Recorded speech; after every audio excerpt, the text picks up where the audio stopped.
स्वागत है आपका हमारे चैनल KTV स्टोरी में, जहां आपको सुनने मिलती है दिलचस्प तिलिस्मी जादुई कहानियां। अगर आप चैनल पर नए हैं तो चैनल को सब्सक्राइब करें। कहानी पसंद आए तो वीडियो को लाइक करें।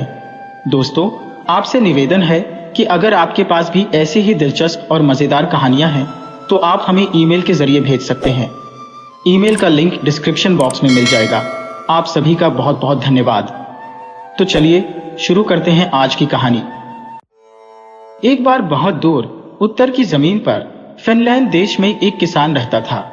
उसके 3 बेटे थे। जब वे बड़े हो गए तो उसने अपने तीनों बेटों से कहा, बेटा, अब तुम लोग बड़े हो गए हो, सो अब तुम लोगों को शादी कर लेनी चाहिए। तुम लोग जाओ और अपने अपने लिए पत्नी ढूंढो। मैं तुम तीनों को बहुत प्यार करता हूँ और मैं चाहता हूँ कि तुम लोगों को अच्छी अच्छी पत्नियां मिलें। इसलिए जो भी लड़कियां तुम लोग अपने लिए चुनोगे, पहले मैं उनका इम्तिहान लूंगा कि वे तुम्हारे लिए अच्छी पत्नियां बनेंगी या नहीं। उसके बाद ही तुमको अपनी चुनी हुई लड़की से शादी की इजाजत मिलेगी। उसके बेटों ने पूछा, पर वे हमें मिलेंगी कहाँ पिताजी? पिता बोला, मैं चाहता हूँ कि तुम तीनों एक एक पेड़ काटो और फिर जिस दिशा में तुम्हारा पेड़ कट कर गिरे तुम उसी दिशा में अपनी पत्नी को ढूंढने जाओ। अगर तुमको उस दिशा में बहुत दूर भी जाना पड़े तो भी मुझे यकीन है कि तुमको अपनी पत्नी मिल जाएगी। सबसे बड़ी बेटी ने जो पेड़ काटा तो वह पेड़ पूर्व की तरफ गिरा। वह बोला, यह तो बहुत अच्छा है। मुझे मालूम है कि पूर्व में एक बहुत प्यारी सी देहाती लड़की रहती है। मैं उसके घर जाऊंगा, उसको अपने साथ शादी के लिए पटाऊंगा और फिर उससे शादी कर लूंगा। बीच वाली बेटी का काटा हुआ पेड़ पश्चिम की तरफ गिरा तो वह भी बोला, यह तो बहुत अच्छा है। मुझे मालूम है कि पश्चिम में भी एक बहुत प्यारी सी देहाती लड़की रहती है। मैं उसके घर जाऊंगा, उसको अपने साथ शादी के लिए पटाऊंगा और फिर उससे शादी कर लूंगा। जब तीसरे सबसे छोटे बेटे ने अपना पेड़ काटा तो वह उत्तर की तरफ गिरा। यह देखकर उसके दोनों बड़े भाई हंस दिए, क्योंकि वे जानते थे कि उत्तर की तरफ तो केवल जंगल और बर्फ थी, उधर की तरफ कोई लड़की कहाँ होगी। वे बोले, तुझको तो किसी रंधियर या भेड़िए से शादी करनी पड़ेगी, क्योंकि उत्तर में तो कोई लड़की ही नहीं है। फिर भी सबसे छोटा बेटा, जिसका नाम माइकल था, अपने पिता की इच्छा के अनुसार अपनी पत्नी ढूंढने के लिए उत्तर की तरफ चल दिया। दोनों बड़े भाइयों ने अपने पिता का खेत छोड़ा और उस लड़की के पिता के लिए कुछ भेंटें ली जिससे वे शादी करना चाहते थे, और कुछ भेंट अपनी होने वाली पत्नियों के लिए ली ताकि वे उनको खुश कर सकें, और अपनी अपनी दिशाओं में चल दिए। माइकल भी जंगल में होता हुआ उत्तर की तरफ चल दिया। हालांकि वह जानता था कि उसको तो उधर कोई लड़की मिलने वाली थी नहीं जो उसकी पत्नी बन सके। फिर भी वह उस जंगल में बहुत दूर तक चलता ही चला गया। आगे जाकर वह एक झोपड़ी के पास आ पहुंचा। उस झोपड़ी को देखकर उसका दिल तेजी से धड़कने लगा। उसको लगा कि शायद वह उत्तर में अपनी पत्नी पा सके। उसने झोपड़ी का दरवाजा खटखटाया तो दरवाजा खुला। वह उसके अंदर घुसा तो उसने देखा कि झोपड़ी तो खाली थी। वहां तो बस एक छोटी सी चूहिया एक मेज पर बैठी थी। माइकल अपने आप से बोला, अरे यहां तो कोई नहीं है। उस छोटी चूहिया ने कहा, मैं यहां हूं माइकल। वह वहां मेज पर बैठी अपने छोटे पंजों से अपनी मूछें संवार रही थी। पर तुम तो एक छोटी सी चूहिया हो। मुझे तो आशा थी कि मुझे यहां एक सुंदर सी लड़की मिलेगी जिसको मैं अपनी पत्नी बनाऊंगा। तब उसने उसको अपनी और अपने भाइयों की शादी के बारे में अपने पिता की इच्छा बताई। फिर वह बोला, मुझे मालूम है कि वे लोग तो शादी कर ही लेंगे, पर मैं भी यह नहीं चाहता कि मेरे पिता मेरी तरफ से नाउम्मीद हो कि मैं अपनी पत्नी नहीं ढूंढ सका। छोटी चूहिया बोली, तुम मुझसे अपनी पत्नी बनने के लिए क्यों नहीं कहते? यहाँ उत्तर में तो कोई लड़की रहती नहीं, पर मैं तुम्हें प्यार करूंगी और तुम्हारे लिए वफादार भी रहूंगी। माइकल ने उस छोटी चूहिया को अपने हाथों में उठाया तो उसने माइकल के लिए अपनी मीठी आवाज में गाना शुरू कर दिया। माइकल उसको और पास से देखने के लिए अपने चेहरे तक लेकर आया तो वह चूहिया उसकी उंगलियों पर चढ़ गई और अपनी छोटी सी नाक से उसके गाल सहलाने लगी। माइकल उस छोटी सी चूहिया को पसंद किए बिना नहीं रह सका। इसके अलावा वह अपने पिता को नाउम्मीद भी करना नहीं चाहता था। वह बोला, ठीक है ओ छोटी चूहिया, मैं अपने पिता से जाकर कह दूंगा कि मुझे अपनी पत्नी मिल गई। यह सुनकर चूहिया बोली, पर तुम्हारे लिए एक चूहिया से शादी करना बहुत मुश्किल होगा। ऐसा करते हैं कि मैं यहीं ठहरती हूँ, तब तक तुम अपने पिता को इस खबर के लिए तैयार करके आओ। माइकल की समझ में आ गया कि वह चूहिया ठीक कह रही थी। सुबह चूहिया को वहीं छोड़कर अकेला ही घर वापस लौट गया। सबसे बड़े भाई ने कहा, मेरी वाली की तो बहुत सुंदर आंखें हैं, बीच वाले भाई ने कहा। और मेरी वाली के तो बाल और मुस्कान दोनों ही बहुत सुंदर है। तुमको शादी करने के लिए कोई लोमड़ी या भेड़िया मिला क्या? माइकल ने उनसे इतनी जोर से कहा ताकि उसके पिता भी सुन लें। तुम लोग मेरी चिंता मत करो, मुझे तो एक बहुत ही प्यारी और नाजुक सी चीज मिल गई है, और वह मखमल के कपड़े पहनती है। मखमल के कपड़े? कहकर उसके दोनों बड़े भाई जोर से हंस पड़े। तुमने तो लगता है कि उस उत्तरी जंगल और बर्फ में कोई राजकुमारी ढूंढ ली है। माइकल बोला, हाँ, मखमल के कपड़े, बिल्कुल राजकुमारियों की तरह से। और जब वह मेरे लिए गाती है तो उसकी मीठी आवाज तो मुझे बहुत ही अच्छी लगती है। यह सुनकर उसके दोनों बड़े भाई उससे जलने लगे कि उनके छोटे भाई को तो उत्तर में भी इतनी अच्छी लड़की मिल गई, पर इसमें वे क्या कर सकते थे। कुछ दिन बाद पिता बोला, मैं अभी भी यह तय नहीं कर पा रहा हूं कि किसको सबसे अच्छी पत्नी मिली है, इसलिए मैं चाहता हूं कि मेरी हर एक बहू मेरे लिए डबल रोटी बनाए, ताकि मैं यह देख सकूं कि वह तुमको ठीक से खाना खिला सकेगी भी या नहीं। सुनते ही दोनों बड़े भाई अपने छोटे भाई माइकल से बोले, मुझे मालूम है कि मेरी वाली सबसे अच्छी डबल रोटी बनाएगी, पर माइकल तुम्हारी राजकुमारी? माइकल बोला, यह तो मुझे उससे पूछना पड़ेगा, पर असल में तो वह चिंता कर रहा था कि उसकी चूहिया डबल रोटी बनाएगी भी कैसे। फिर भी वे तीनों भाई एक साथ घर से निकल पड़े अपनी अपनी होने वाली पत्नियों से डबल रोटी बनवाने के लिए। छोटी चूहिया ने जब माइकल को वापस आते देखा तो वह तो गाने नाचने लगी, और जब उसने आकर उसे यह बताया कि उसको डबल रोटी बनानी है तो वह हंस दी। माइकल बोला, मैं तो तुमसे यह कहते हुए डर रहा था कि तुम डबल रोटी बना दो। वह फिर हंसी और एक छोटी सी घंटी बजाकर बोली, तुमको तुम्हारी डबल रोटी जरूर मिलेगी माइकल, बस जरा सा इंतजार करो। माइकल ने देखा कि छोटी चूहिया की घंटी बजाते ही दरवाजे से सैकड़ों की तादाद में चूहे चले आ रहे हैं। छोटी चूहिया ने उनसे कहा, तुम सब जाओ और गेहूं के सबसे बढ़िया वाले दाने लेकर आओ। वे सब चूहे तुरंत ही वहां से भाग गए और कुछ ही देर में गेहूं के सबसे बढ़िया वाले दाने लेकर वहां आ गए। छोटी चूहिया ने उन गेहूं के दानों से एक डबल रोटी बनानी शुरू कर दी। माइकल बड़े आश्चर्य से उस छोटी चूहिया को उन गेहूं के दानों से डबल रोटी बनाते देखता रहा। अगले दिन तीनों भाई अपनी अपनी डबल रोटियां लेकर अपने पिता के पास पहुंचे। सबसे बड़ा भाई राई की बनी डबल रोटी लेकर आया था। बीच वाला भाई जौ की बनी डबल रोटी लेकर आया था। पिता ने उन दोनों की डबल रोटियां चखी और कहा कि उनकी होने वाली पत्नियों ने बहुत अच्छी डबल रोटियां बनाई है। देहाती लड़कियों को जैसी डबल रोटी बनानी चाहिए उन्होंने वैसे ही डबल रोटियां बनाई है। वह संतुष्ट था कि शादी के बाद उसकी दोनों बहुएं उसके बेटों को ठीक से खाना खिलाती रहेंगी। तब माइकल ने अपनी सफेद डबल रोटी अपने पिता को दी। पिता ने उसको भी देखा और चखा तो बोला, अरे यह तो बहुत सुंदर सफेद डबल रोटी है, जरूर किसी अच्छे और महंगे अनाज की होगी। लगता है कि तुम्हारी होने वाली पत्नी बहुत अमीर है। माइकल बोला, उसने तो बस घंटी बजाई और उसके नौकर उसके लिए डबल रोटी बनाने का आटा लेकर आ गए और उसने फिर डबल रोटी बना दी। दोनों बड़े भाई बहुत खुश हुए जब उनके पिता ने कहा, अब हम एक और इम्तिहान लेंगे। तुम सबकी होने वाली पत्नियों को एक काम और करना पड़ेगा। मैं देखना चाहता हूं कि वे सिलाई भी कर सकती हैं या नहीं। तुम लोग उनके हाथ के बुने हुए कपड़े का नमूना लेकर आओ। यह सुनकर दोनों बड़े भाई तो खुश थे, क्योंकि वे जानते थे कि उनकी होने वाली पत्नियां कपड़ा बुनना जानती थी, पर वे यह तो सोच भी नहीं सकते थे कि कोई राजकुमारी भी कपड़ा बुन सकती है, तो उनके छोटे भाई का क्या होगा। माइकल भी चिंतित था। वह भी यही सोचता था कि कोई चूहिया भी कपड़ा बुन सकती है क्या। फिर भी वह सोचकर मुस्कुराया कि अगर वह चूहिया कपड़ा न भी बुन सकेगी तो भी कम से कम वह उस बोलने वाली चूहिया से फिर से मिल तो सकेगा। जब माइकल चूहिया के पास पहुंचा तो चूहिया उसको देखकर फिर बहुत खुश हो गई। वह तुरंत ही माइकल के खुले हाथों पर चढ़ गई और वहां नाचने लगी। माइकल बोला, मैं तुमको देखकर बहुत खुश हूं चूहिया रानी, लेकिन क्या माइकल, क्या तुम्हारे पिता को कुछ और चाहिए? वह तुम्हारे हाथ के बुने हुए कपड़े का नमूना देखना चाहते हैं। क्या तुम कपड़ा बुन सकती हो? मैंने तो कभी सुना नहीं कि कोई चूहिया भी कपड़ा बुन सकती है।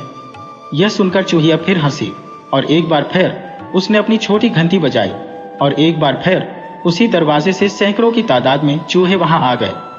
वे अपनी राजकुमारी के हुक्म के लिए उसकी तरफ देखने लगे। चूहिया ने उनसे कहा, जाओ और सबसे बढ़िया अलसी की रुई लेकर आओ। माइकल बोला, मैं तो तुमसे यह कहते हुए डर रहा था कि तुम डबल रोटी बना दो। वह फिर हंसी और एक छोटी सी घंटी बजाकर बोली, तुमको तुम्हारी डबल रोटी जरूर मिलेगी माइकल, बस जरा सा इंतजार करो। माइकल ने देखा कि छोटी चूहिया की घंटी बजाते ही दरवाजे से सैकड़ों की तादाद में चूहे चले आ रहे हैं। छोटी चूहिया ने उनसे कहा, तुम सब जाओ और गेहूं के सबसे बढ़िया वाले दाने लेकर आओ। वे सब चूहे तुरंत ही वहां से भाग गए और कुछ ही देर में गेहूं के सबसे बढ़िया वाले दाने लेकर वहां आ गए। छोटी चूहिया ने उन गेहूं के दानों से डबल रोटी बनानी शुरू कर दी। माइकल बड़े आश्चर्य से उस छोटी चूहिया को उन गेहूं के दानों से डबल रोटी बनाते देखता रहा। अगले दिन तीनों भाई अपनी अपनी डबल रोटियां लेकर अपने पिता के पास पहुंचे।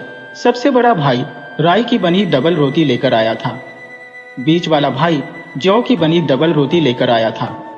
पिता ने उन दोनों की डबल रोटियां चखी और कहा कि उनकी होने वाली पत्नियों ने बहुत अच्छी डबल रोटियां बनाई है। देहाती लड़कियों को जैसी डबल रोटी बनानी चाहिए उन्होंने वैसे ही डबल रोटियां बनाई है। वह संतुष्ट था कि शादी के बाद उसकी दोनों बहुएं उसके बेटों को ठीक से खाना खिलाती रहेंगी। तब माइकल ने अपनी सफेद डबल रोटी अपने पिता को दी।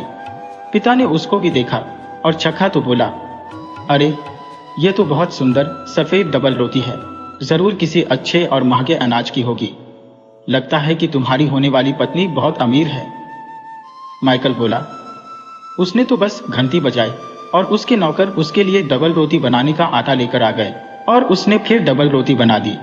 दोनों बड़े भाई बहुत खुश हुए जब उनके पिता ने कहा, अब हम एक और इम्तिहान लेंगे। तुम सबकी होने वाली पत्नियों को एक काम और करना पड़ेगा। मैं देखना चाहता हूं कि वे सिलाई भी कर सकती हैं या नहीं। तुम लोग उनके हाथ के बुने हुए कपड़े का नमूना लेकर आओ। यह सुनकर दोनों बड़े भाई तो खुश थे, क्योंकि वे जानते थे कि उनकी होने वाली पत्नियां कपड़ा बुनना जानती थी। पर वे यह तो सोच भी नहीं सकते थे कि कोई राजकुमारी भी कपड़ा बुन सकती है, तो उनके छोटे भाई का क्या होगा। माइकल भी चिंतित था। वह भी यही सोचता था कि कोई चूहिया भी कपड़ा बुन सकती है क्या। फिर भी वह सोचकर मुस्कुराया कि अगर वह चूहिया कपड़ा न भी बुन सकेगी तो भी कम से कम वह उस बोलने वाली चूहिया से फिर से मिल तो सकेगा। जब माइकल चूहिया के पास पहुंचा तो चूहिया उसको देखकर फिर बहुत खुश हो गई। वह तुरंत ही माइकल के खुले हाथों पर चढ़ गई और वहां नाचने लगी। माइकल बोला, मैं तुमको देखकर बहुत खुश हूं चूहिया रानी, लेकिन क्या माइकल, क्या तुम्हारे पिता को कुछ और चाहिए? वह तुम्हारे हाथ के बुने हुए कपड़े का नमूना देखना चाहते हैं। क्या तुम कपड़ा बुन सकती हो? मैंने तो कभी सुना नहीं कि कोई चूहिया भी कपड़ा बुन सकती है। यह सुनकर चूहिया फिर हंसी और एक बार फिर उसने अपनी छोटी घंटी बजाई और एक बार फिर उसी दरवाजे से सैकड़ों की तादाद में चूहे वहां आ गए। वे अपनी राजकुमारी के हुक्म के लिए उसकी तरफ देखने लगे। चूहिया ने उनसे कहा, जाओ और सबसे बढ़िया अलसी की रुई लेकर आओ। जब वे अलसी की रुई ले आए तो उस चूहिया ने उस रुई का बहुत ही बढ़िया धागा काटना शुरू किया। धागा काटने के बाद उसने उसका एक बहुत ही बढ़िया रुमाल बुना।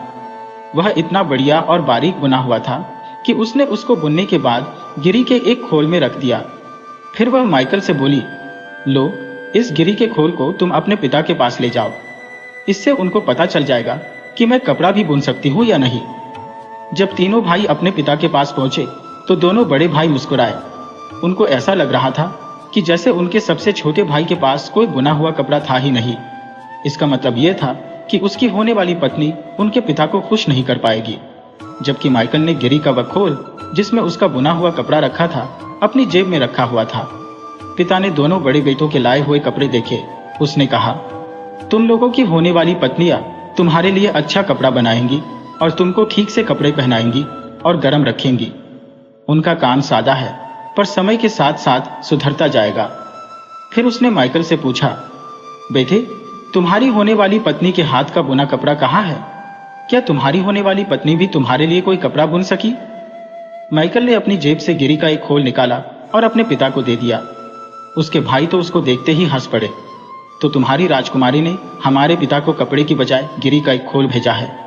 तब उनके पिता ने गिरी के उस खोल को खोला तो देखा कि उसके अंदर तो तह किया हुआ एक बहुत बढ़िया कपड़ा रखा था। उसने उसकी तह खोली तो देखा कि वह तो दुनिया का सबसे अच्छा कपड़ा था।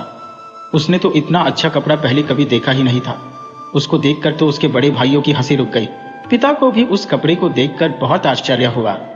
वह भी बोला, यह तो बहुत सुंदर काम है। तुम्हारी होने वाली पत्नी इतना सुंदर और बढ़िया कपड़ा कैसे बुन पाई? माइकल बोला। उसने अपनी छोटी सी घंटी बजाई और उसके नौकर उसके लिए अलसी की रुई ले आए। तब उसने उसका धागा बनाया और फिर यह रुमाल बुन दिया। पिता बोला, यह सब तो बहुत अच्छा था। अब मैं तुम लोगों की होने वाली पत्नियों से मिलना चाहूंगा ताकि फिर तुम लोगों की शादी की जा सके, सो तुम उनको यहाँ लेकर आओ। यह सुनकर माइकल ने सोचा कि अगर मैं अपनी होने वाली पत्नी को यहाँ लेकर आऊंगा तो मेरे बड़े भाई जब यह देखेंगे कि इसकी होने वाली पत्नी तो एक चूहिया है, मुझ पर हंसेंगे और मेरे पिता भी मेरी उससे शादी करने पर राजी नहीं होंगे। पर मैं उस सब की चिंता नहीं करता। उसने मेरे लिए डबल रोटी बनाई, उसने मेरे लिए कपड़ा बुना। वह गाती है, वह नाचती है, वह बहुत दयालु भी है। मैं तो बस उसी की परवाह करता हूँ, चाहे वह एक चूहिया ही सही। यही सोचकर वह फिर से चूहिया के घर की तरफ चल दिया ताकि वह उसको साथ लेकर अपने पिता से मिलवाने के लिए उनके पास आ सके। वह फिर से उसी झोपड़ी में जा पहुंचा। उसको देखते ही चूहिया फिर से उसके हाथों में छड़ गई। माइकल ने उससे कहा कि उसके पिता उससे मिलना चाहते हैं। छोटी चूहिया तो यह सुनकर खुशी से पागल सी हो गई। उसने अपनी वह छोटी सी घंटी एक बार फिर बजाई तो पहले की तरह से फिर से वहां सैकड़ों चूहे दरवाजे से अंदर आ गए। उसने उनसे कहा कि वे उसकी गाड़ी तैयार करें। जल्दी ही गिरी का एक खोल वहां आ गया। उस गिरी के खोल को दो चूहे खींच रहे थे। एक चूहा उस गाड़ी के कोचवान की जगह बैठ गया। दूसरा चूहा एक नौकर की तरह उस गाड़ी के पीछे एक बक्से पर बैठ गया। उस नौकर चूहे ने छोटी चूहिया को गाड़ी में बिठाया और गाड़ी वहां से चल दी। माइकल भी मुस्कुराता हुआ अपनी होने वाली पत्नी की गाड़ी के साथ साथ अपने पिता के घर चल दिया। वह चूहिया से कहता जा रहा था, मेरे भाई मुझ पर हंस सकते हैं, यहां तक कि मेरे पिता भी शायद इस शादी से खुश नहीं होंगे, पर मैं इस बात की चिंता नहीं करता। मैं हमेशा तुम्हारी रक्षा करूंगा और तुम और मैं हमेशा खुश रहेंगे। मैं तुमको उसी तरह से रखूंगा जैसे कोई अपनी असली पत्नी को रखता है। जब वे जा रहे थे तो उनको एक पुल पार करना था। यह पुल जंगल पार करके एक नदी पर बना हुआ था। जब माइकल यह सब कह रहा था तभी वे उस पुल पर पहुंचे तो वहां हवा इतने जोर से चल रही थी कि गिरी के खोल की वह गाड़ी, उस गाड़ी का कोचवान, उसके दोनों काले चूहे जो उस चूहिया की गाड़ी खींच रहे थे, चूहिया राजकुमारी और उसके दोनों नौकर सब उस हवा में उड़ गए और नदी में डूब गए और माइकल उनको गिरने से रोक भी न सका। उसकी आंखों में आंसू आ गए। उसके मुंह से निकला, ओह छोटी चूहिया, मुझे तुम्हारी इस तरह पानी में गिरने का बहुत अफसोस है। तुम मेरे ऊपर कितनी मेहरबान थी। मुझे तुम्हारे साथ बात करना और तुम्हारा गाना बहुत याद आएगा। और अब जब तुम चली गई हो मुझे तब पता चल रहा है कि मैं तो तुमको अपनी असली पत्नी की तरह से ही चाहता था। जब वह ऐसा बोल रहा था तभी उसने देखा कि एक बहुत बड़ी सुनहरी गाड़ी जिसको दो बहुत सुंदर घोड़े खींच रहे थे नदी के किनारे किनारे आ रही थी। एक लंबा सा नौकर उस गाड़ी के पीछे खड़ा हुआ था। एक बहुत सुंदर लड़की उस गाड़ी में बैठी हुई थी। इतनी सुंदर लड़की तो माइकल ने पहले कभी देखी नहीं थी। वह खुद बर्फ जैसी सफेद थी। उसके होंठ बेरीज जैसे लाल थे। उसने सफेद मखमल के कपड़े पहने हुए थे और अपने सुनहरे बालों में बहुत सारे जवाहरात पहने हुए थे। उसने माइकल को पुकार कर कहा, क्या तुम मेरे साथ मेरी गाड़ी में बैठना पसंद नहीं करोगे माइकल? मैं अपने होने वाले पति के पिता से मिलने जा रही हूं। माइकल कुछ दुखी आवाज में बोला, नहीं, मैं नहीं बैठ सकता। मेरी अपनी होने वाली पत्नी तो यहां नदी में डूब गई है। उस सुंदर लड़की ने कहा, तुमने मुझे नहीं खोया है माइकल, मैं ही तुम्हारी वह छोटी चूहिया हूं। मैंने ही तुम्हारे पिता के लिए डबल रोटी बनाई थी। मैंने ही तुम्हारे पिता के लिए कपड़ा बुना था। मैं अब तक एक जादू के जोर में थी जिसने मुझे एक चूहिया बना दिया था। जब तुमने कहा कि तुम मुझे प्यार करते हो, बस तभी मेरा वह जादू टूट गया और मैं फिर से आदमी बन गई। चलो अब हम तुम्हारे पिता के पास चलते हैं ताकि वह हमारी शादी की इजाजत दे दें। फिर वे माइकल के पिता के घर पहुंचे। वहां जाकर वह उन लड़कियों से मिला जो उसके भाइयों से शादी करने वाली थी। पिता ने सबको अपना आशीर्वाद दिया और अपने सब बेटों की शादी उनकी लाई हुई लड़कियों से शादी कर दी। माइकल के दोनों बड़े भाई अपने पिता के खेत पर अपनी अपनी पत्नियों के साथ आराम से रहे। माइकल अपनी चूहिया के साथ उसके राज्य चला गया। वहां वे जब तक जिंदा रहे खुशी खुशी रहे।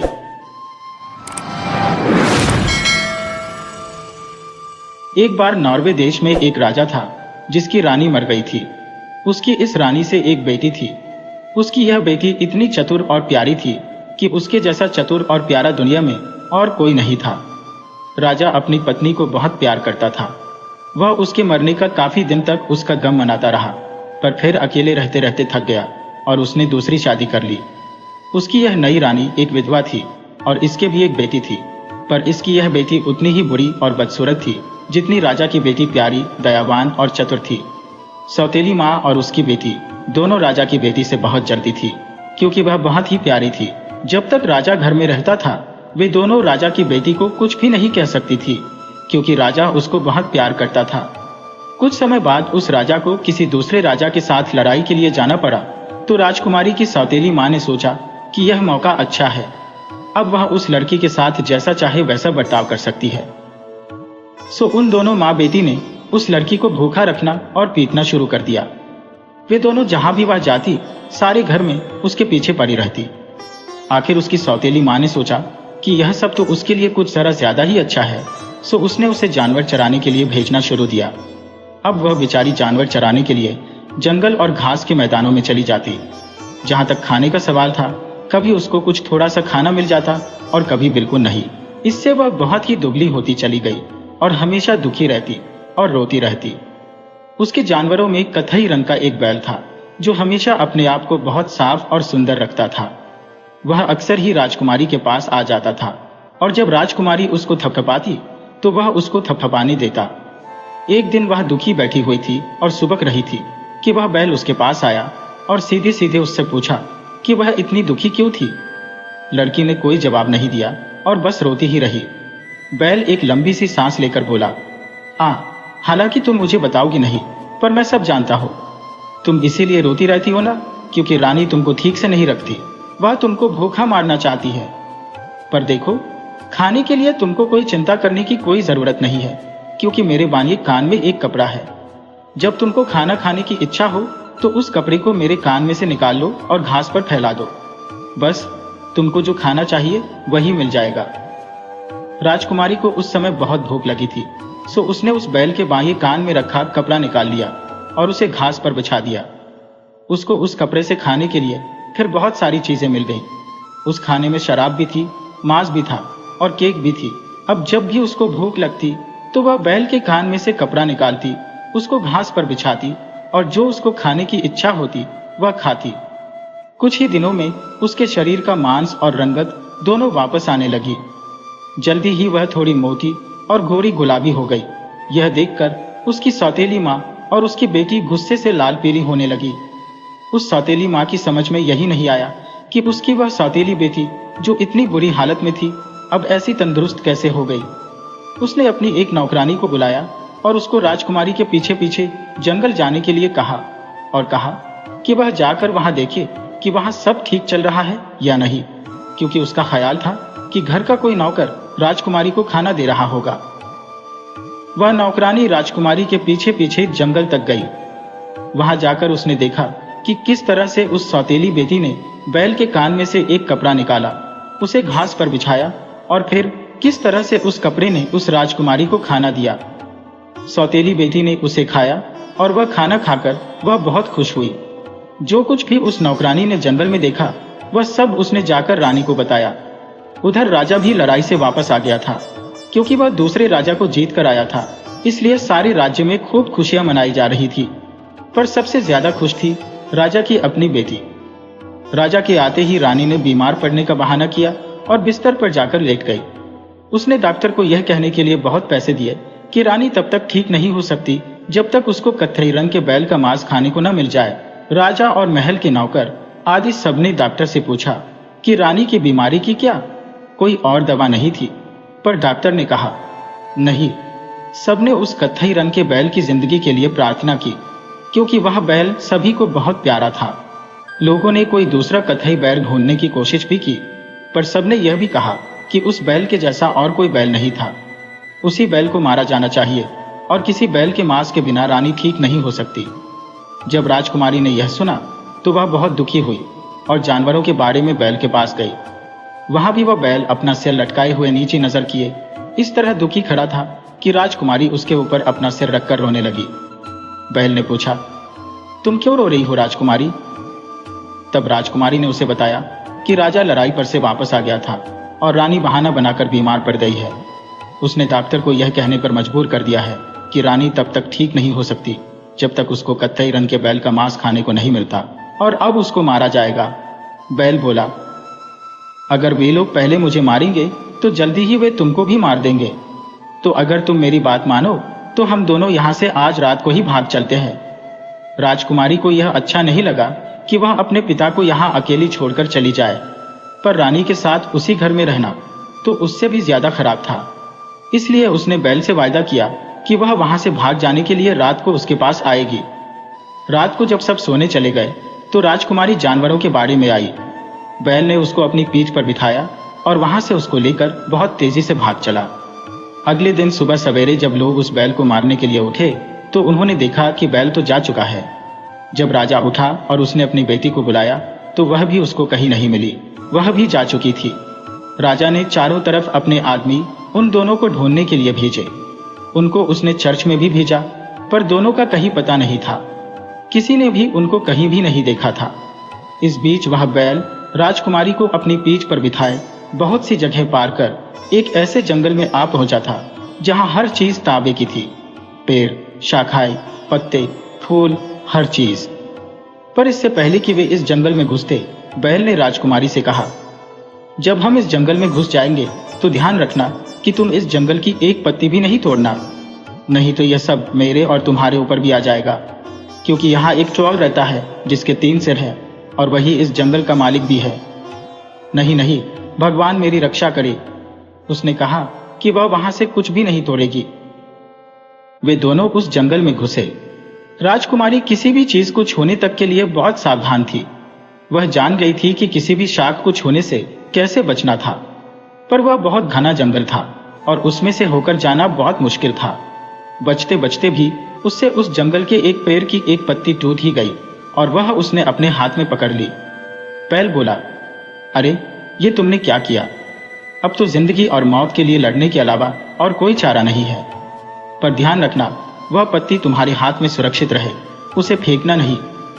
जल्दी ही वे जंगल के आखिर तक पहुंच गए और जैसे ही वे वहां पहुंचे कि एक 3 सिर वाला ट्रॉल वहां आ गया। उसने पूछा, किसने मेरा जंगल छुआ? बैल बोला, यह जंगल तो जितना तुम्हारा है उतना ही मेरा भी है। ट्रॉल चीखा, वह तो हम लड़ाई से तय करेंगे। बैल बोला, जैसा तुम चाहो। सो दोनों एक दूसरे की तरफ दौड़ पड़े और एक दूसरे से घूट गए। ट्रॉल बैल को खूब मार रहा था, पर बैल भी अपनी पूरी ताकत से ट्रॉल को मार रहा था। यह लड़ाई सारा दिन चली। आखिर में बैल जीत गया, पर उसके शरीर पर बहुत सारे घाव थे और वह इतना थक गया था कि उससे तो उसकी एक टांग भी नहीं उठ पा रही थी। सो उन दोनों को वहां एक दिन के लिए आराम करने के लिए रुकना पड़ा। बैल ने राजकुमारी से कहा कि वह ट्रॉल की कमर की पीठी से लटका हुआ मरहम का एक सीन ले ले और वह मरहम उसके शरीर पर मल दे। राजकुमारी ने ऐसा ही किया। तब कहीं जाकर बैल कुछ ठीक हुआ। तीसरे दिन वे फिर अपनी यात्रा पर चल दिए। वे फिर कई दिनों तक चलते रहे। कई दिनों की यात्रा के बाद वे एक चांदी के जंगल में आए। यहाँ हर चीज चांदी की थी, पेड़, शाखाएं, पत्ते, फूल, हर चीज। पर इससे पहले कि वे इस जंगल में घुसते, पहले की तरह से बैल ने इस बार भी राजकुमारी से कहा, जब हम इस जंगल में घुस जाएंगे तो ध्यान रखना कि तुम इस जंगल की एक पत्ती भी नहीं तोड़ोगी, नहीं तो यह सब मेरे और तुम्हारे ऊपर भी आ जाएगा। क्योंकि यहाँ एक 6 सिर वाला ट्रॉल रहता है जो इस जंगल का मालिक है और मुझे नहीं लगता कि मैं उसको किसी भी तरह जीत पाऊंगा। राजकुमारी बोली, नहीं, मैं ख्याल रखूंगी कि मैं यहाँ से कुछ न तोड़ूं और तुम भी मेरे लिए यह दुआ करते रहना कि यहाँ से मुझसे कुछ टूट न जाए। पर जब वे उस जंगल में घुसे तो वह इतना ज्यादा घना था कि वे दोनों उसमें से बड़ी मुश्किल से जा पा रहे थे। राजकुमारी बहुत सावधान थी कि वह वहां की कोई भी चीज छूने से पहले ही दूसरी तरफ को झुक जाती थी, पर हर मिनट पर शाखें उसकी आंखों के सामने आ जाती। बचते बचते भी ऐसा हुआ कि उससे एक पेड़ की एक पत्ती टूट ही गई। बैल फिर चिल्लाया, उफ, यह तुमने क्या किया राजकुमारी? अब हम अपनी जिंदगी और मौत के लिए लड़ने के सिवा और कुछ नहीं कर सकते। पर ध्यान रहे, इस पत्ती को भी खोना नहीं, संभाल कर रखना। जैसे ही वह यह कहकर चुका कि वह 6 सिर वाला ट्रॉल वहां आ गया और उसने पूछा, वह कौन है जिसने मेरा यह जंगल छुआ? बैल ने फिर वही जवाब दिया, यह जंगल जितना तुम्हारा है उतना ही मेरा भी है। ट्रॉल बोला, ये तो हम लड़कर देखेंगे। बैल ने फिर वही जवाब दिया, जैसे तुम्हारी मर्जी। कहकर वे दोनों एक दूसरे की तरफ दौड़ पड़े। बैल ने ट्रॉल की आंखें निकाल ली और उसके सींग उसके शरीर में घुसा दिए। इससे उसके शरीर में से उसकी आंतें निकलकर बाहर आ गईं। पर वह ट्रॉल क्योंकि उस बैल के मुकाबले का था, सो बैल को उस ट्रॉल को मारने में 3 दिन लग गए। सो वे 3 दिन तक लड़ते ही रहे। पर इस ट्रॉल को मारने के बाद बैल भी इतना कमजोर हो गया और थक गया कि वह हिल भी नहीं सका। उसके घाव भी ऐसे थे कि उनसे खून की धार बह रही थी। इस ट्रॉल की कमर की पेटी से भी एक मरहम वाला सीन लटक रहा था। सो बैल ने राजकुमारी से कहा कि वह उस ट्रॉल की कमर से वह सीन निकाल ले और उसका मरहम उसके घावों पर लगा दे। राजकुमारी ने वैसा ही किया, तब जाकर वह कुछ ठीक हुआ। इस बार बैल को ठीक होने में 1 हफ्ता लग गया, तभी वे आगे बढ़ सके। आखिर वे आगे चले, पर बैल अभी भी बिल्कुल ठीक नहीं था। सो वह बहुत धीरे चल रहा था। राजकुमारी को लगा कि बैल को चलने में समय ज्यादा लग रहा था। सो समय बचाने के लिए उसने बैल से कहा कि क्योंकि वह छोटी थी और उसके अंदर ज्यादा ताकत थी, वह जल्दी चल सकती थी, वह उसको पैदल चलने की इजाजत दे दे। पर बैल ने उसको इस बात की इजाजत नहीं दी। उसने कहा कि उसको अभी उसकी पीठ पर बैठकर ही चलना चाहिए। इस तरह से वे काफी दिनों तक चलते हुए बहुत जगह होते हुए फिर एक जंगल में आ पहुंचे। यह जंगल सारा सोने का था। उस जंगल के हर पेड़, शाख, डंडी, फूल, पत्ते सभी कुछ सोने के थे।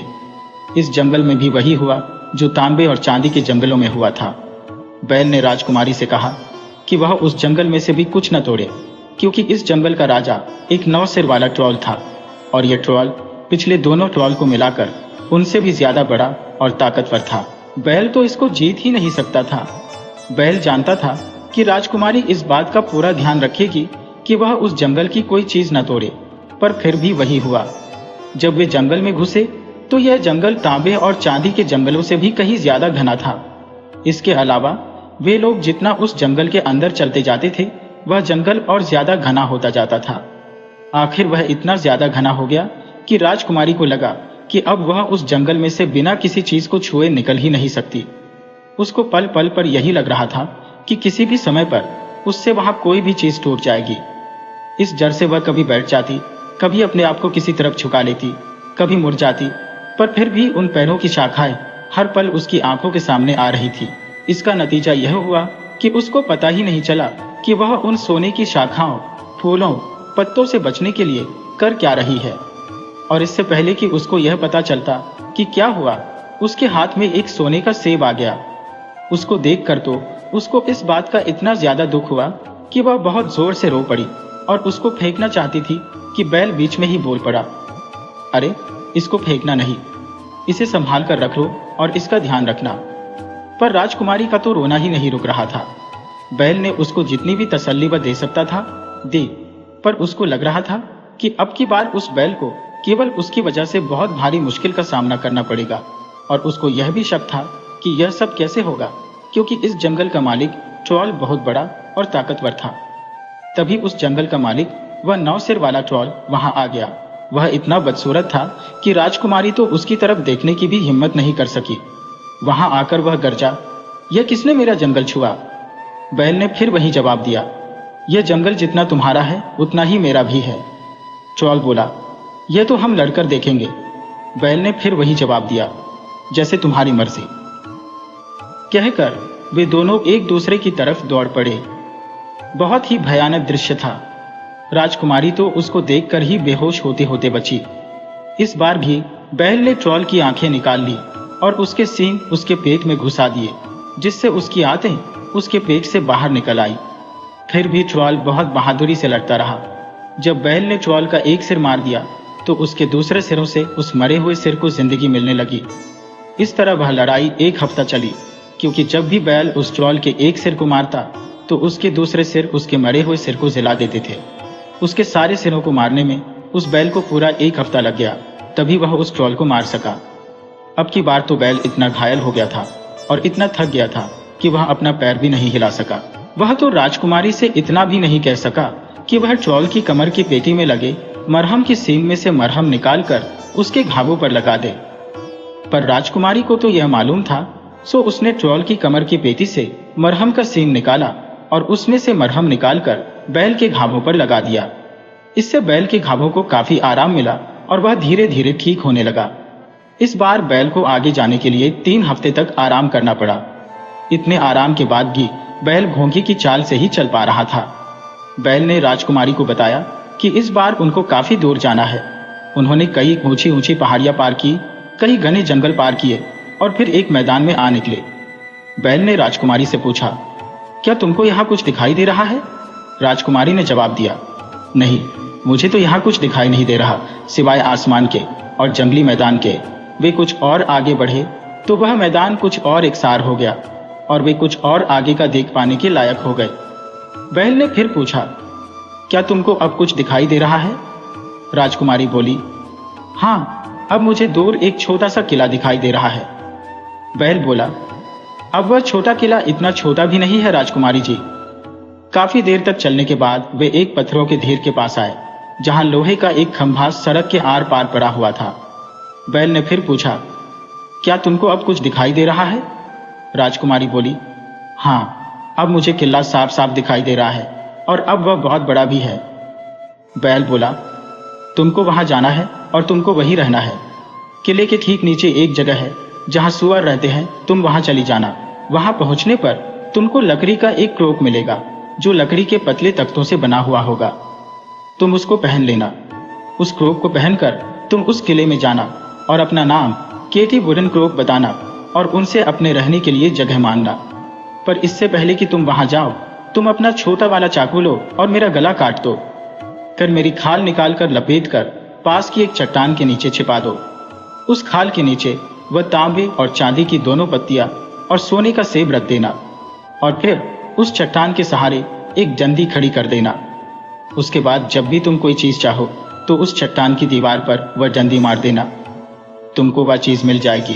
पहले तो राजकुमारी ऐसा कुछ भी करने को तैयार नहीं हुई, पर जब बैल ने उससे कहा कि उसने जो कुछ भी राजकुमारी के लिए किया उस सबको करने के लिए धन्यवाद देने का यही एक तरीका था, तो राजकुमारी के पास यह करने के अलावा और कोई चारा न रहा। उसने अपना छोटा वाला चाकू निकाला और उससे उस बैल का गला काट दिया। फिर उसने बैल की खाल निकालकर लपेटकर पास में पड़ी एक चट्टान के नीचे रख दी। खाल के नीचे उसने वे तांबे और चांदी की दोनों पत्तियां और सोने का सेब रख दिया और उसके बाद में उसने उस चट्टान के सहारे एक डंडी खड़ी कर दी। वहां से वह किले के नीचे सुअरों के रहने की जगह गई, जहां उसको वह लकड़ी के पतले तख्तों से बना हुआ क्रोक मिल गया। उसने उस क्रोक को पहना और ऊपर किले में आई। ये सब करते हुए वह बैल को याद कर करके रोती और सुबकती रही। फिर वह सीधी शाही रसोई घर में गई और वहां जाकर उसने अपना नाम केटी वुडन क्रोक बताया और रहने के लिए जगह मांगी। रसोईया बोला कि हाँ, उसको वहां रहने की जगह मिल सकती थी। रसोई घर के पीछे वाले छोटे कमरे में वह रह सकती थी और उसके बर्तन धो सकती थी, क्योंकि उसकी बर्तन धोने वाली अभी अभी काम छोड़कर चली गई थी। रसोईया बोला, पर जैसे ही तुम यहाँ रहते रहते थक जाओगी तो तुम यहाँ से चली जाओगी। राजकुमारी बोली, नहीं, मैं ऐसा नहीं करूंगी। और वह वहां रहने लगी। वह बहुत अच्छे से रहती और बर्तन भी बहुत ही आसानी से साफ करती रहती। रविवार के बाद वहां कुछ अजीब से मेहमान आए, तो केटी ने रसोइये से पूछा कि क्या वह राजकुमार के नहाने का पानी ऊपर ले जा सकती थी। यह सुनकर वहां खड़े सब लोग हंस पड़े और बोले, पर तुम वहां क्या करोगी? तुम्हें क्या लगता है कि क्या राजकुमार तुम्हारी तरफ देखेगा भी? तुम तो बहुत ही डरावनी दिखाई देती हो। पर उसने अपनी कोशिश नहीं छोड़ी और उनसे प्रार्थना करती रही और बार बार राजकुमार के लिए नहाने का पानी ले जाने के लिए कहती रही। आखिर उसको वहां उसके नहाने का पानी ले जाने की इजाजत मिल ही गई।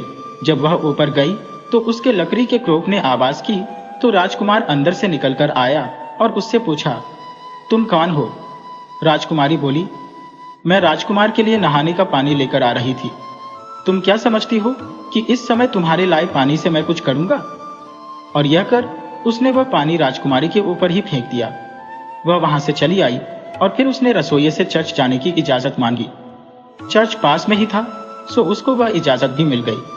पर सबसे पहले वह उस चट्टान के पास गई और जैसा कि बैल ने उससे कहा था, उसने डंडी से चट्टान को मारा। तुरंत ही उसमें से एक आदमी निकला और उसने पूछा, तुम्हारी क्या इच्छा है?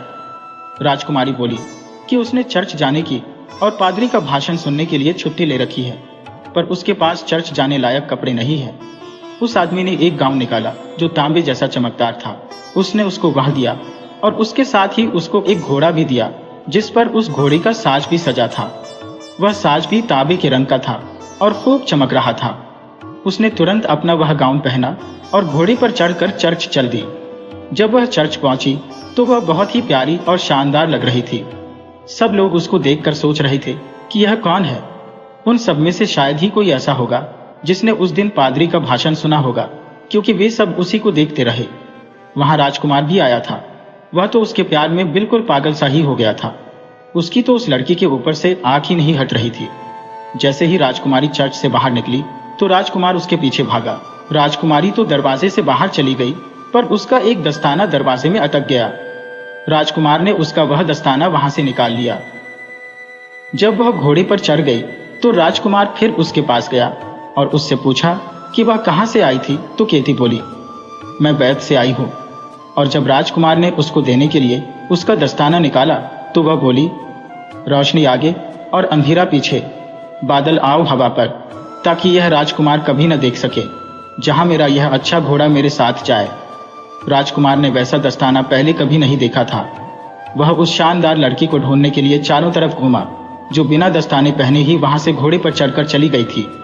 उसने उसे बताया भी था कि वह बैत से आई थी, पर वहां यह कोई नहीं बता सका कि बैत कहाँ है।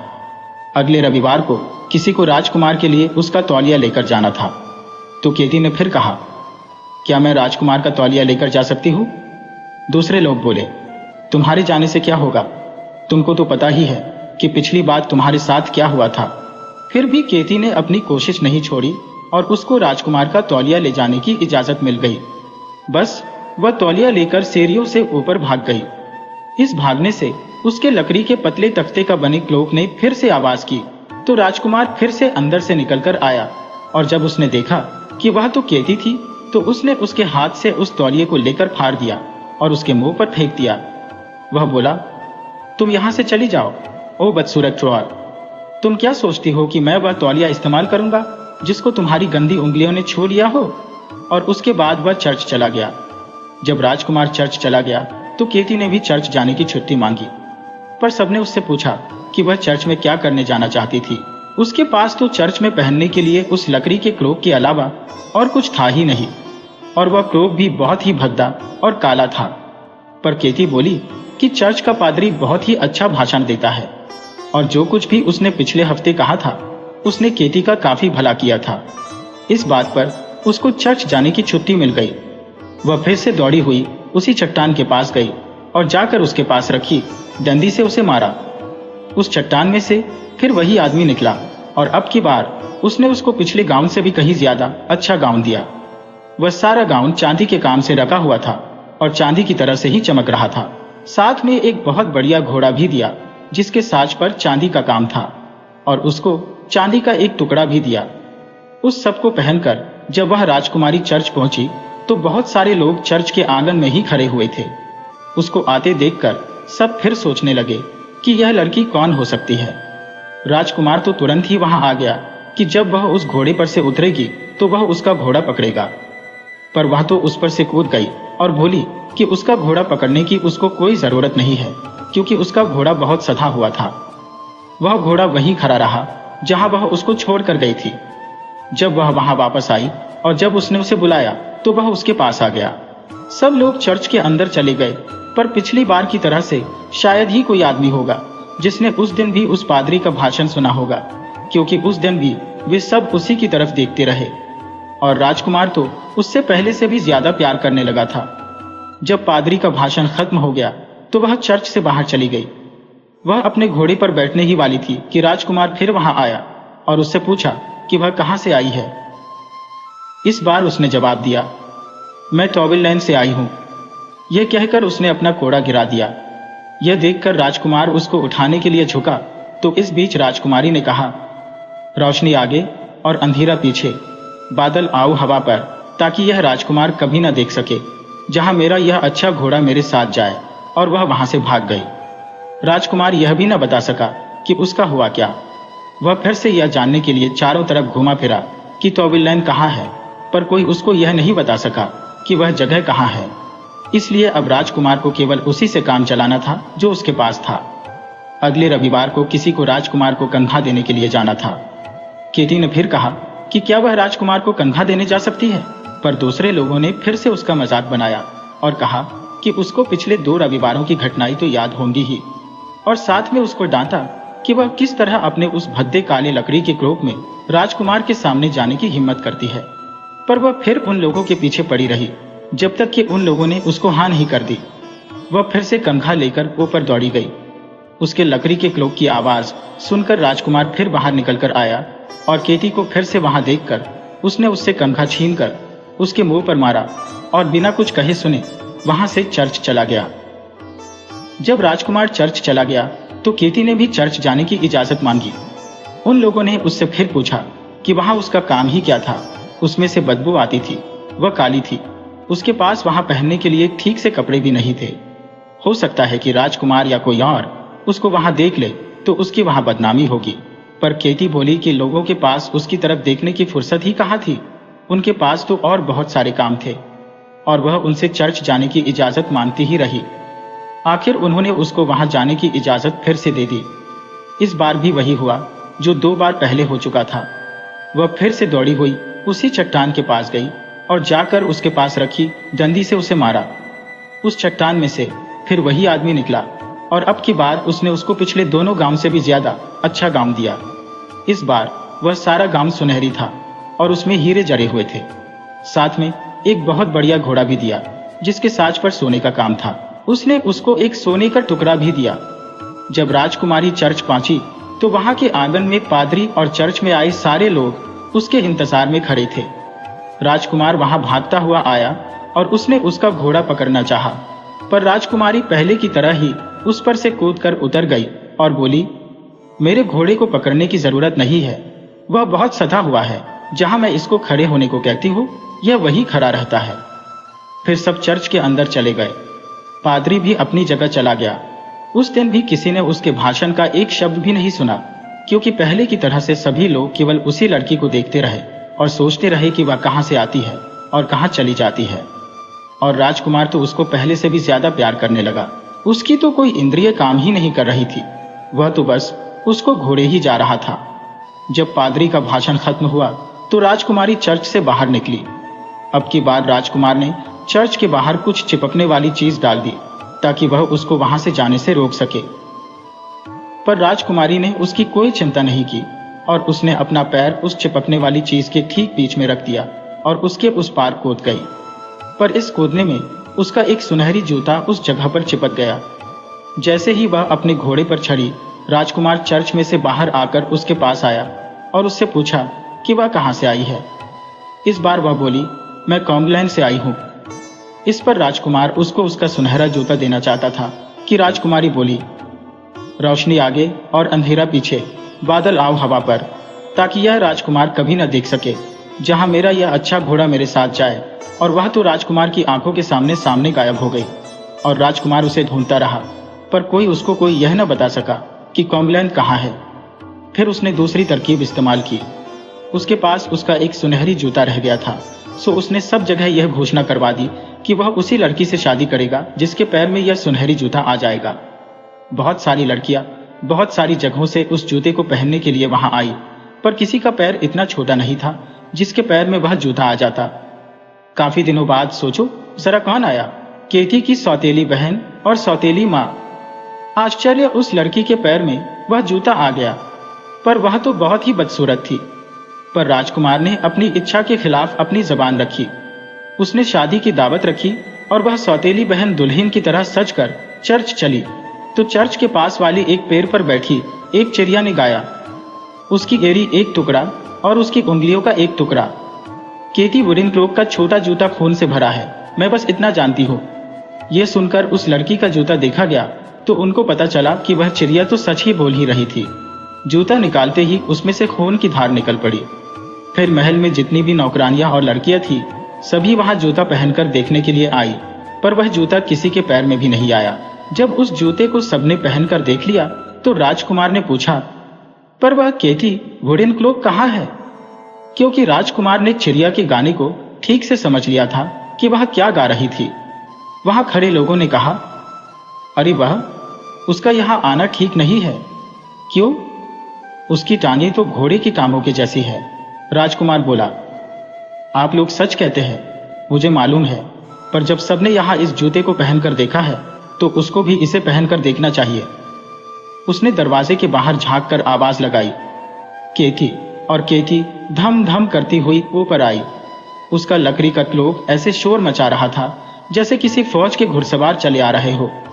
वहां खड़ी दूसरी नौकरानियों ने उससे हंसकर उसका मजाक बनाते हुए कहा, जाओ जाओ, तुम भी वह जूता पहनकर देखो और तुम भी राजकुमारी बन जाओ। केती वहां गई और उसने वह जूता ऐसे पहन लिया जैसे कोई खास बात ही ना हो और अपना लकड़ी का क्लोक उतारकर फेंक दिया। लकड़ी का क्लोक उतारते ही वह वहां अपने सुनहरे गाउन में खड़ी थी। उसमें से सुनहरी रोशनी ऐसे निकल रही थी जैसे सूरज की किरणें फूट रही हो। और लो, उसके दूसरे पैर में भी वैसा ही सुनहरा जूता आ गया। अब राजकुमार उसको पहचान गया कि यह तो वही चर्च वाली लड़की थी। वह तो इतना खुश हुआ कि वह उसकी तरफ दौड़ गया और उसके गले में बाहें डाल दी। तब राजकुमारी ने उसको बताया कि वह भी एक राजा की बेटी थी। दोनों की शादी हो गई और फिर एक बहुत बड़ी शादी की दावत का इंतजाम हुआ।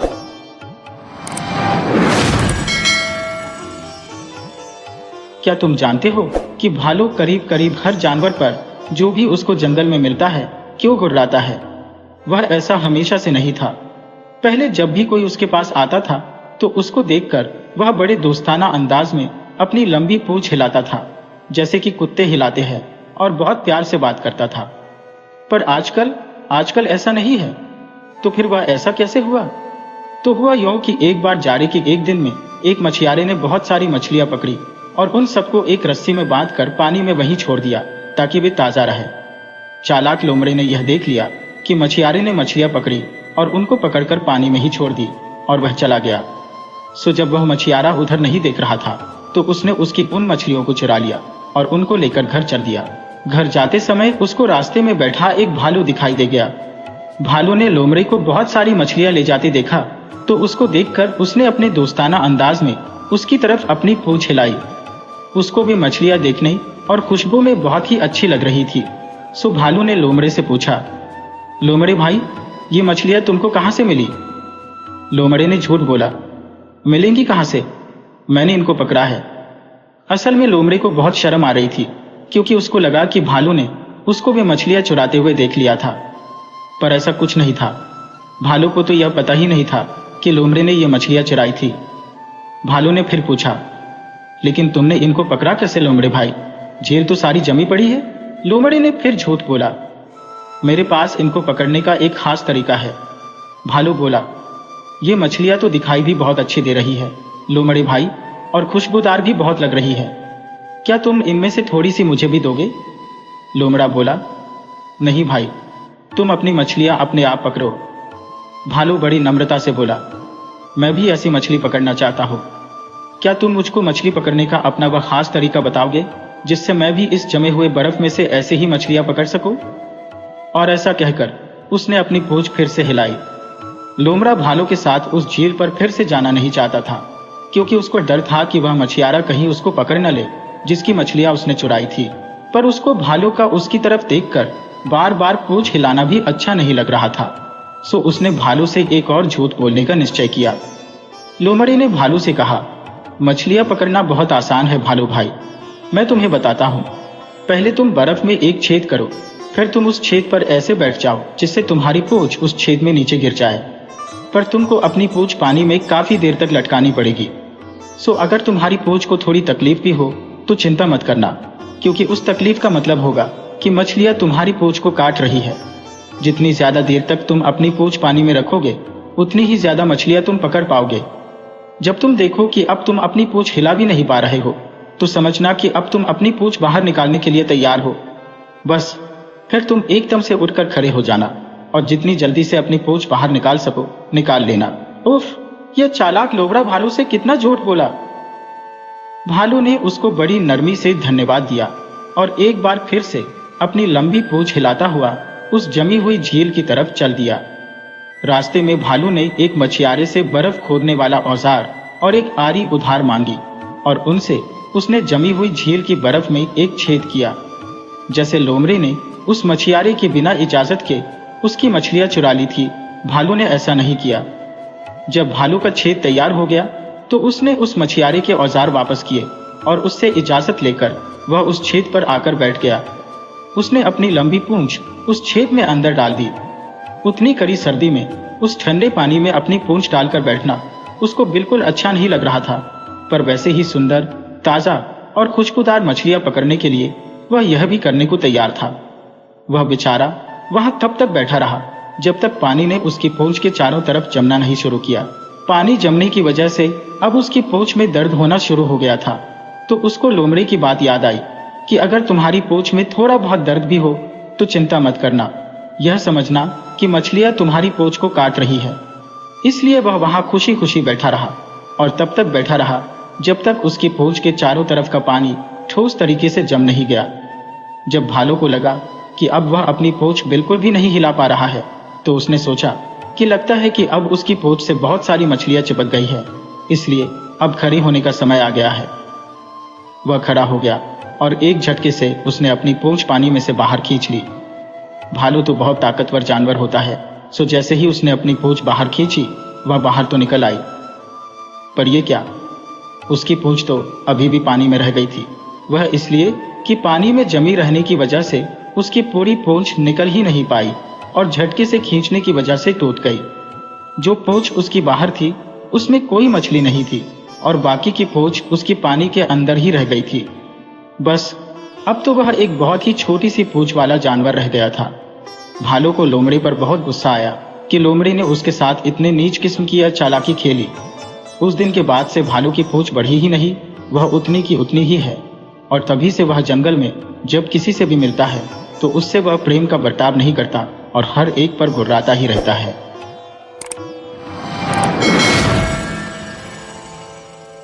एक बार की बात है कि नॉर्वे देश में एक गरीब विधवा अपने बेटे के साथ रहती थी। एक दिन वह अपने बेटे से बोली, बेटे, नीचे वाले कमरे से जरा आखिरी आटा उठा लाओ ताकि मैं डबल रोटी बना दूं। लड़का एक कटोरा लेकर आटा लाने के लिए नीचे वाले कमरे में गया। जैसे ही वह लड़का आटा लेकर उस कमरे से बाहर निकला तो उत्तरी हवा ने उसके साथ एक नीच चाल खेलने का निश्चय किया। वह जोर से बही, एक जोर का हवा का झोंका आया और उसने वह आटा उड़ाकर उस लड़के के चेहरे पर और घर के बाहर बिखेर दिया। वह लड़का बेचारा ऊपर आया और सब कुछ अपनी माँ को बताया। उसने केवल उसको गले लगाया और बोली, बेटे, मुझे नहीं मालूम अब मैं क्या करूं, क्योंकि अब तो हमारे पास खाने के लिए कुछ भी नहीं है। उस लड़की की माँ ने उसको इस तरह से बताकर बड़ा किया गया था कि अगर कभी किसी से कोई बुरा काम हो जाए तो उसको ठीक कर लेना चाहिए। सो उसने सोचा कि उत्तरी हवा का यह बुरा काम ठीक करना चाहिए। ऐसा सोचकर उसने तुरंत ही घर छोड़ दिया और उत्तरी हवा ने जो आटा फैलाया था उसके पीछे पीछे चल दिया। वह लड़का चलता रहा, चलता रहा, चलता रहा, जब तक कि वह उत्तरी हवा के घर तक नहीं पहुंच गया। लड़के ने उत्तरी हवा को नमस्ते की और उससे बोला, मुझे मालूम है कि तुमने मेरे साथ अभी अभी एक चाल खेली है, पर देखो मैं और मेरी माँ बहुत गरीब है। तुमने हमारा आखिरी आटा उड़ा दिया है और अब हम लोग भूखे हैं। तुमको अपने इस काम को ठीक करना चाहिए और हमारा आटा हमें वापस दे देना चाहिए। उत्तरी हवा को यह सब सुनकर बहुत बुरा लगा कि उसने एक गरीब माँ और बेटे को तंग किया। वह बोला, बच्चे, मुझे अपने इस काम का बहुत अफसोस है। मैं तुम्हारा आटा तो तुमको वापस नहीं दे सकता, पर इसके बजाय मैं तुमको एक और अच्छी चीज देता हूँ। सो उसने एक कपड़ा निकाला और उस लड़के को देते हुए कहा, लो, ये एक खास कपड़ा है। इसको किसी मेज पर बिछाना और इससे कहना, बिछ जा, ओ कपड़े बिछ जा, बस तुमको खाने की कभी कमी नहीं रहेगी। लड़के ने उत्तरी हवा को धन्यवाद दिया और उस कपड़े को अपनी बगल में दबाकर घर वापस चल दिया। वह बहुत देर तक चलता रहा, पर फिर रात हो गई तो वह रात को सोने के लिए एक सराय में रुक गया। सराय के मालिक ने पूछा, तुम इस सराय का किराया कैसे दोगे, जबकि तुम कहते हो कि तुम्हारे पास न खाने के लिए पैसे हैं और न सोने के लिए। लड़के ने उत्तरी हवा का दिया हुआ कपड़ा मेज पर बिछाया और बोला, बिछ जा, वो कपड़े बिछ जा। और देखते ही देखते वह मेज बहुत ही स्वादिष्ट खाने और पीने के सामान से भर गई। उस समय उस मेज पर उस सराय में हर रहने वाले के लिए काफी खाना था। यह देखकर सराय के मालिक ने उसे सोने के लिए अपना कमरा दे दिया। रात को वह उस लड़के के कमरे में चुपके से घुसा और उसका वह जादुई मेजपोश उठाकर उसकी जगह ठीक वैसा ही एक मेजपोश रख दिया और कमरे में से निकल आया।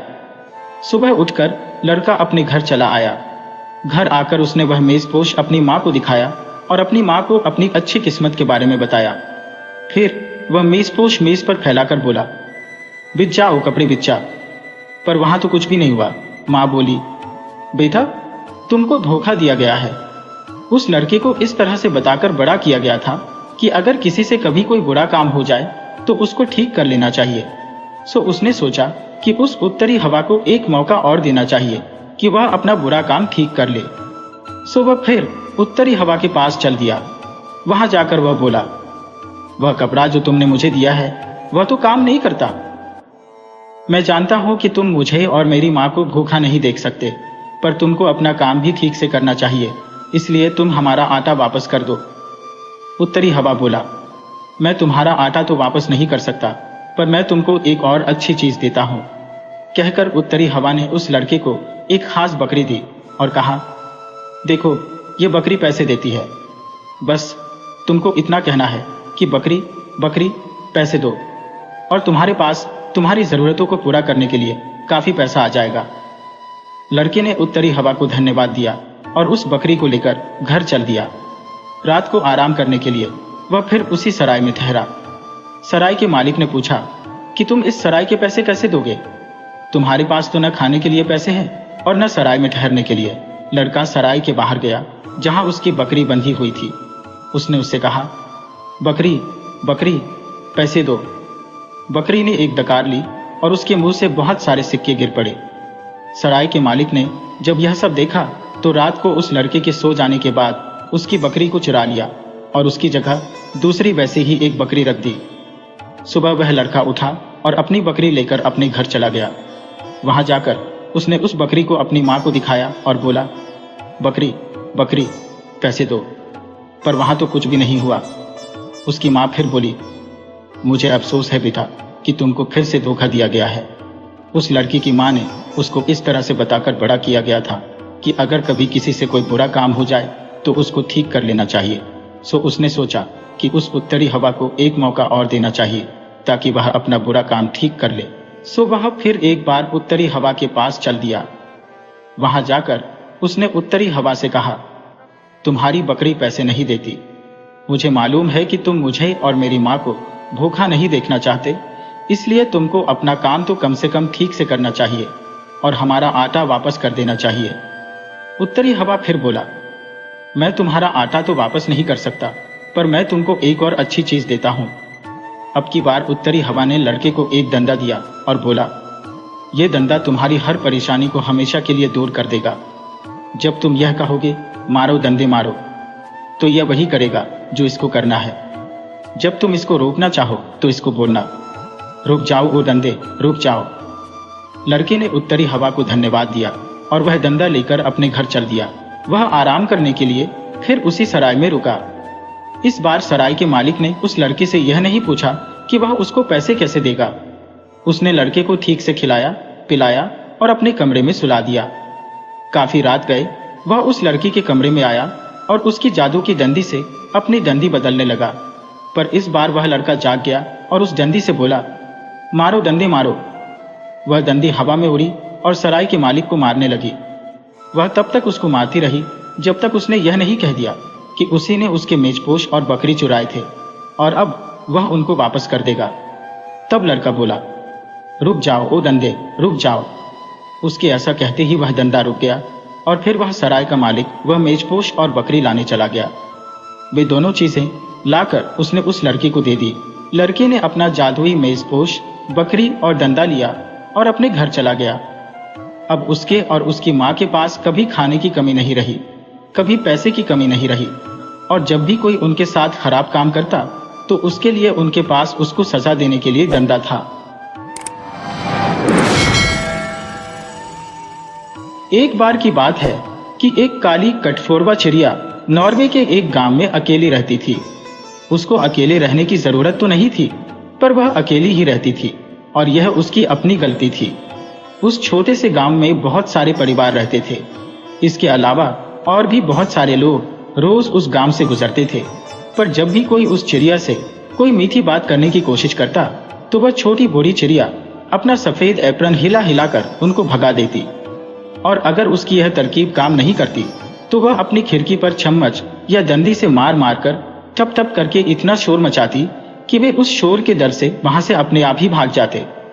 जब बच्चे उसके घर खेलने के लिए आते तो वह एक डंडी उठाती, अपने घर की एक तरफ जोर जोर से मारती, ठप ठप ठप ठप, और कहती कि जाओ, भाग जाओ यहाँ से। काली कठफोड़वा कहती है कि मेरे घर से भाग जाओ, और बच्चे बेचारे वहां से चले जाते। ये बहुत बुरी बात थी, पर सच्ची बात तो ये थी कि वह काली कठफोड़वा केक बहुत ही अच्छे बेक करती थी। वह खाने के लिए बहुत छोटे छोटे स्वादिष्ट केक बनाती थी। उन केक को बना बना कर वह अपने घर की खिड़की पर ठंडा होने के लिए रख देती थी।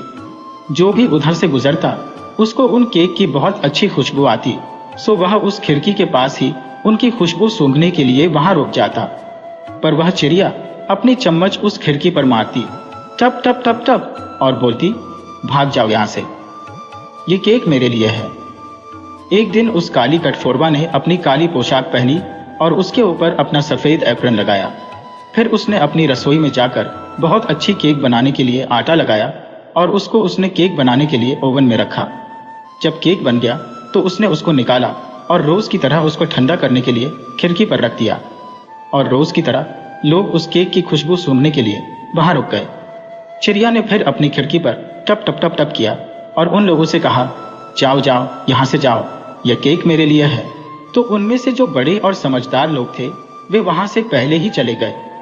उसने फिर घर के बाहर टप टप टप टप की और अब की बार बच्चों को वहां से भाग जाने को कहा। बच्चे भी बेचारे वहां से दुखी होकर चले गए। वह चिड़िया फिर वहां अकेली रह गई, सिवाय एक बूढ़े आदमी के। ये बूढ़ा आदमी कोई अजनबी था। उस बूढ़े को उसने पहले कभी नहीं देखा था। उसने अपनी चम्मच से अपनी बेकिंग तश्तरी पर फिर से टप टप टप टप की और उस बूढ़े से बोली, जाओ यहां से, तुमने सुना नहीं क्या, ये केक केवल मेरे लिए है। वह बूढ़ा बोला, ओ मेहरबान बूढ़ी स्त्री। बूढ़ी ने उसको नरमी से पुकारा, क्योंकि वह तो बिल्कुल भी मेहरबान नहीं थी। वह बोला, तुम्हारी केक की खुशबू सुनकर तो मैं यहाँ खड़े बिना नहीं रह सका। अगर तुम अपनी केक में से थोड़ा सा केक मेरी भूख मिटाने के लिए मुझे दे दोगी तो मैं यहाँ से चला जाऊंगा। वह बूढ़ी चिड़िया बोली, ये केक केवल मेरे लिए है ओ बूढ़े, इसको मैं किसी को नहीं दे सकती, चले जाओ यहाँ से। बूढ़ा बोला, किसी अजनबी को भूखे वापस भेज देना बहुत अपशकुन होता है। मैं जरूर चला जाऊंगा, पर पहले तुम मुझे एक टुकड़ा केक का दे दो। ये सुनकर बूढ़ी चिड़िया बोली, ठीक है, पर यह केक तुम्हारे लिए बहुत बड़ा है, मैं तुम्हारे लिए दूसरा छोटा केक बनाती हूँ, तब तक तुम अंदर आ जाओ और आकर यहाँ आग के पास बैठो। सो वह बूढ़ा अंदर आ गया और अंदर आकर आग के पास बैठ गया। तब तक उस चिड़िया ने एक छोटा से केक का आटा बनाया और उसको बेक होने के लिए ओवन में रख दिया। पर जब वह केक बन गया तो उसने देखा कि वह केक तो उस पहले वाले केक से भी बड़ा था जो उसने अपने लिए बनाया था। वह बोली, अरे यह केक तो तुम्हारे लिए बहुत ही बड़ा है, सो यह केक भी मेरा ही है, मैं तुम्हारे लिए और दूसरा छोटा केक बनाती हूँ। यह कहकर वह उस बूढ़े के लिए एक और छोटा केक बनाने में लग गई। वह बूढ़ा वहीं आग के पास बैठा इंतजार करता रहा। इस बार उसने पहले से भी बहुत थोड़ा आटा लिया और उसका केक बनाया। पर इस बार भी जब उसका यह केक बन गया तो उसने देखा कि वह केक तो उसके पहले और दूसरे केक से भी बहुत बड़ा था। बूढ़ी चिड़िया को यह देखकर बड़ा आश्चर्य हुआ। वह उस केक को देखते हुए बोली, यह केक तो तुम्हारे लिए बहुत ही बड़ा है, तुम अभी और इंतजार करो, मैं तुम्हारे लिए एक छोटा केक बनाती हूँ। यह कहकर उसने अपना सबसे छोटा कटोरा लिया और उसमें सबसे कम आटा बनाया और उसको अपने सबसे छोटे केक बनाने के बर्तन में रखकर ओवन में रख दिया। पर जब वह केक बन गया तो उस बूढ़ी चिड़िया ने देखा तो वह तो उसका सबसे बड़ा केक था। उसने अपने केक बनाने वाले बर्तन पर अपनी चम्मच मारी, टप टप टप टप, और बोली, मैंने तुमसे कहा था ना कि तुम चले जाओ यहाँ से, ये केक भी मेरा है, तुम्हारे लिए यहाँ कोई केक वेक नहीं है। वह अजनबी उठकर जाने लगा और बोला, मैंने भी कहा था ना कि अजनबी को भूखे जाने देना अपशकुन होता है। मैं बूढ़े के रूप में एक परी हूँ, मुझे वे दयावान लोग पसंद है जो एक दूसरे के साथ अच्छा बर्ताव करते हैं। मुझे मतलबी लोग अच्छे नहीं लगते। मैं इस उम्मीद में था कि एक दिन तुम अपने केक दूसरों के साथ बांटोगी तुम्हारे केक को इतना स्वादिष्ट बनाने के लिए मैं बहुत दिनों तक अपना जादू इस्तेमाल करता रहा, पर तुमने तो किसी को एक छोटा सा केक भी नहीं दिया। अब तुम अपने केक अपने आप खाओ और आगे से अब तुम कोई केक नहीं बना पाओगी। यह कहकर वह अजनबी गायब हो गया। वह काली कटफोरवा अपने केक खाने के लिए मेज पर बैठी, तो जैसे ही उसने केक उठाने के लिए अपने हाथ बढ़ाए तो उसने देखा कि खाने के लिए तो उसके हाथ ही नहीं थे। उसने शीशे में देखा तो उसको तो लाल सिर वाला एक कटफोरवा दिखाई दिया। उसका लाल सिर था, काला शरीर था और उसके शरीर का आगे का हिस्सा सफेद था। लगता था जैसे कि उसने एप्रन पहन रखा हो। अब जब भी कभी तुम लाल सिर वाला कटफोरवा देखो तो तुम सोच सकते हो कि वह काली कटफोरवा सफेद एप्रन पहने कैसी लगती थी। इसके अलावा तुम आज भी सब कटफोरवाओं को टप टप टप टप की आवाज करते पाओगे। ये आवाजें उसके लकड़ी पर अपनी चोंच मारने से आती है जब वह खाने के लिए उनमें से कीड़े ढूंढने की कोशिश करते हैं, क्योंकि अब उसके लिए कोई केक तो है नहीं, क्योंकि अब उसके हाथ नहीं है और हाथ न होने की वजह से वह न तो अब केक बना सकती है और न ही खा सकती है। वीडियो अच्छी लगे हो तो इसे लाइक करें और ऐसे ही मज़ेदार कहानियों के लिए चैनल को सब्सक्राइब करें और बेल आइकन दबाएं। ज़्यादा से ज़्यादा अपने दोस्तों को शेयर करें। धन्यवाद।